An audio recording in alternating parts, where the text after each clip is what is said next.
Tiles.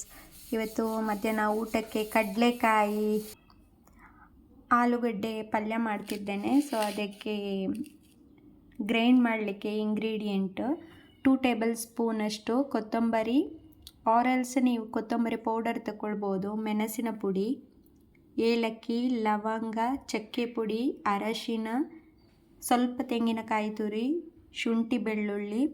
ಇದು optional, ಈರುಳ್ಳಿ ಮತ್ತು ಟೊಮೆಟೊ. ಅದಕ್ಕೆ ಫ್ರೈ ಮಾಡುವಾಗ ಹೆಚ್ಚಿಟ್ಟಿರೋದನ್ನೇ ಸ್ವಲ್ಪ ಹಾಕ್ತಾ ಇದ್ದೇನೆ. ಕರಿಬೇವು ಮತ್ತು ಕೊತ್ತಂಬರಿ ಸೊಪ್ಪು ಇವಿಷ್ಟನ್ನು ಹಾಕಿ ಮಿಕ್ಸಿಯಲ್ಲಿ ಹಾಕಿ ಗ್ರೈಂಡ್ ಮಾಡಬೇಕು. ಇದಿಷ್ಟು ನಮಗೆ ಊರಿಂದ ಕಡಲೆ ಕಳಿಸಿಕೊಟ್ಟದ್ದು. ಆ್ಯಕ್ಚುಲಿ ನಮಗೆ ಚಾನ ಮಸಾಲ ಮಾಡಲಿಕ್ಕೆ ಇದೆಲ್ಲ ತುಂಬ ಒಳ್ಳೆಯದಾಗ್ತದೆ. ಹಸಿ ಅದರದ್ದು ಸಿಪ್ಪೆ ತೆಗೆದ್ರೆ ಹೀಗೆ ಕಡಲೆ ಸಿಗ್ತದೆ. ಆಲ್ಮೋಸ್ಟ್ ನೋಡಿ, ಇದು ಸಿಪ್ಪೆ ತೆಗೆಯುವಾಗ ಹೀಗೆ ಸಿಗ್ತದೆ.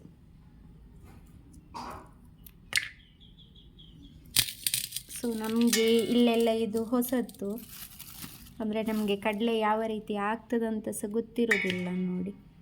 ಹಾಗಾಗಿ ಸೊ ಅದನ್ನೇ ಇವತ್ತು ಪಲ್ಯ ಮಾಡುವ ಅಂತ ಇದ್ದೇವೆ. ಸ್ವಲ್ಪ ನಾನು ಬಿಡಿಸಿದ್ದು ತೆಗೆದದ್ದು. ಪಾತ್ರೆಯಲ್ಲಿ ಎಣ್ಣೆ, ಅದಕ್ಕೆ ಸ್ವಲ್ಪ ಸಾಸಿವೆ, ಜೀರಿಗೆ ಹಾಕಿ ನಾನು ಇದಕ್ಕೆ ಕ್ಯಾಶ್ಯೂ ಹಾಕ್ತಾ ಇದ್ದೇನೆ. ಇದು ಬೇಕಿದ್ರೆ ಹಾಕ್ಬೋದು, ಇಲ್ಲ ಅಂತ ಹೇಳಿದರೆ ಸ್ಕಿಪ್ ಮಾಡ್ಬೋದು. ಕ್ಯಾಶ್ಯೂ ಬ್ರೌನ್ ಕಲರ್ ಆದ ನಂತರ ಅದಕ್ಕೆ ಕರಿಬೇವು, ಆನಿಯನ್ ಮತ್ತು ಟೊಮೆಟೊ ಹಾಕ್ತಾ ಇದ್ದೇನೆ.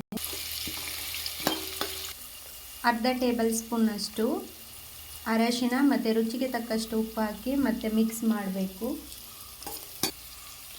ಟೊಮೆಟೊ ಹಾಕಿ ಚೆನ್ನಾಗಿ ಫ್ರೈ ಮಾಡಬೇಕು. ಸ್ವಲ್ಪ ಹೊತ್ತು ಬಿಟ್ಟು ಆಲೂಗಡ್ಡೆ ಮತ್ತು ಕಡಲೆಯನ್ನು ಸೇರಿಸಿ, ಹಸಿ ಕಡಲೆಕಾಳನ್ನು ಕೂಡ ಸೇರಿಸಿ ಮಿಕ್ಸ್ ಮಾಡಿ, ಆಮೇಲೆ ರುಚಿಗೆ ಬೇಕಾಗುವಷ್ಟು ಉಪ್ಪನ್ನು ಹಾಕಿ ಸ್ವಲ್ಪ ನೀರು ಹಾಕಿ ಬೇಯಿಸಲಿಕ್ಕೆ ಇಡ್ತಾ ಇದ್ದೇನೆ.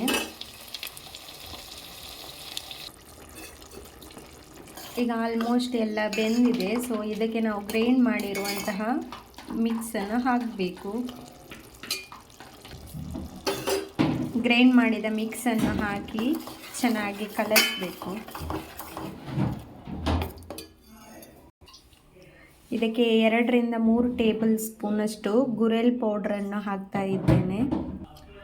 ಇದು ಗ್ರೈಂಡ್ ಮಾಡಿದ್ದು ಗ್ರೇವಿ ಸ್ವಲ್ಪ ದಪ್ಪ ಬೇಕಂತ ಹೇಳಿದರೆ ದಪ್ಪನೇ ಇಡ್ಬೋದು.